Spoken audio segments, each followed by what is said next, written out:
السلام علیکم. علیکم السلام.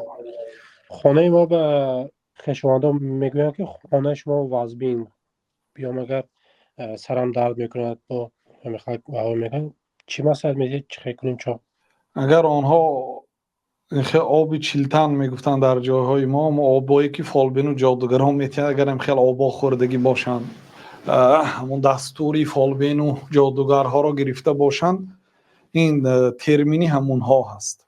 یعنی همین خیلی کلمه ها همین خیلی اصطلاح های غالبا همون زنهای میگوید که همین گونه آبها نوشیده هست. در جای شما چی میگوید؟ آبی چی میگوید ایشان شریف جان؟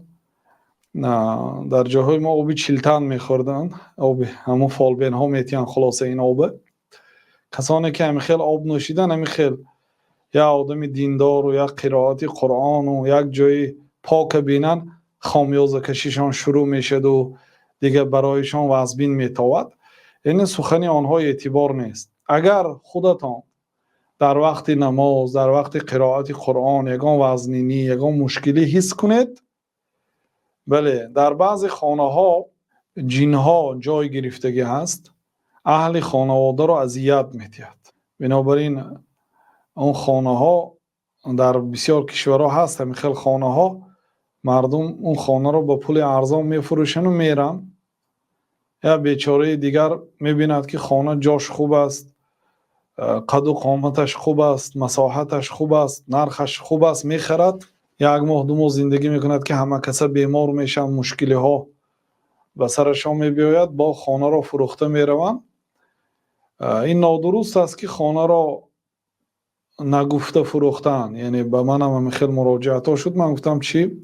عیب خانه را بیان کرده فروشید. پیامبر صلی الله علیه و سلم گفتن که فإن کتم و کذب محقت برکت بیعهم. اگر خریدار و فروشنده در اثنای خرید و فروش عیب مال را پنهان کنند و دروغ گویند، برای چی فروخته ایستادید؟ اینقدر خانه خوب، جاش خوب است، شرایطش خوب است، دروغ میگن برای ما پول ضرور است، برای این آن عیب مال پنهان کنند. محقت برکت بیعهم، برکه خرید و فروش آنها برداشته میشه، اون پول به زندگیشان دیگه یاری نمی کند، از آن پول برکه نمی یابند.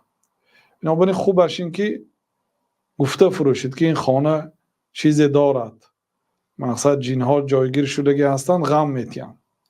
اگر واقعا این خیلی باشد، بله در ابتدا میتونید یعنی تبابت کنید، یعنی که به خانه سوره بقره میخوانید، با آب قرائت قرآن کرده به شیفت و به دیوالها شما آب میپاشید، یعنی بعضی کارها را اجرا میکنید تا اینکه از شر جین هایی که در همون خانه زندگی میکند ایمن مانید.